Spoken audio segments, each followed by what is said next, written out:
शांतताप्रिय शांततेची राज्यात सुद्धा सगळ्यांनी संयम ठेवावा ही माझी सगळ्यांना विनंती. न्याय मिळणार, न्याय घेणार, कारण सुट्टी नाही, देणार पण नाही. त्याची काळजी महाराष्ट्रातल्या समाजानं करायची गरज नाही. कारण थोडे मॅसेज फिरायला लागले, वातावरण ढवळायला लागलं राज्यभर की इथं मराठ्यांचे पोरं मारून टाकले जाते.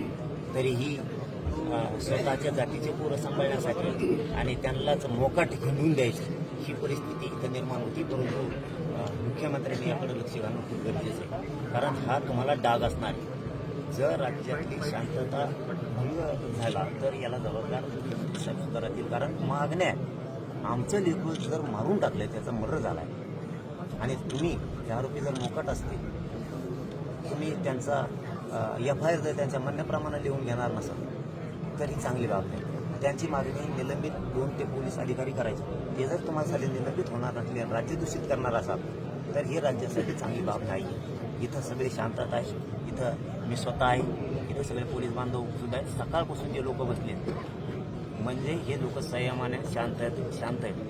ही शांतता कायम राहणार आहे, त्याच्यात कसलंही दुमत नाही. राज्यातही कायम सगळ्यांनी संयम ठेवावा.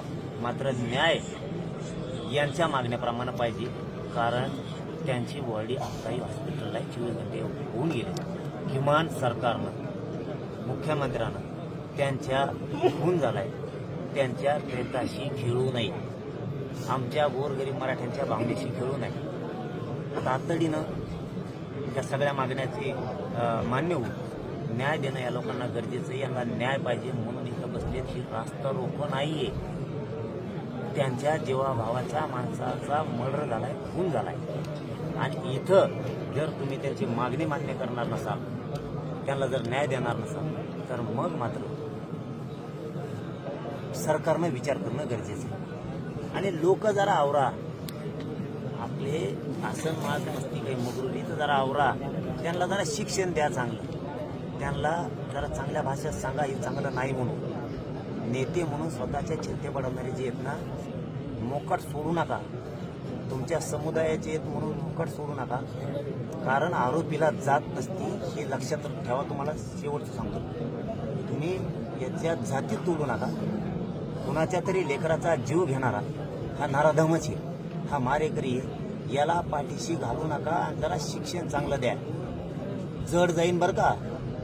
तर एखाद्या वेळेस संयम या समाजाचा कधी सुटला ना, जड जाईल.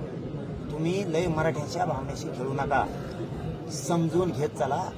ते आरोपी अटक करायला द्या, त्यांना फाशी शिक्षा होऊ द्या आणि मराठा समाजाच्या त्यांच्यावर अन्याय झाला यांच्यावर या लेकराच्या बाजूने करा. हे बघा लेकरं उघड्यावर पडले, ते हिचा बापाचा खून झालाय. जरा लाज असेल ना तर समाज करू नका नुसता. जरा या जातीत तोलू नका. आम्हीही तोलत नाहीत. इथं संयम आहे, संयम राहणारे पण न्याय मात्र घेणार.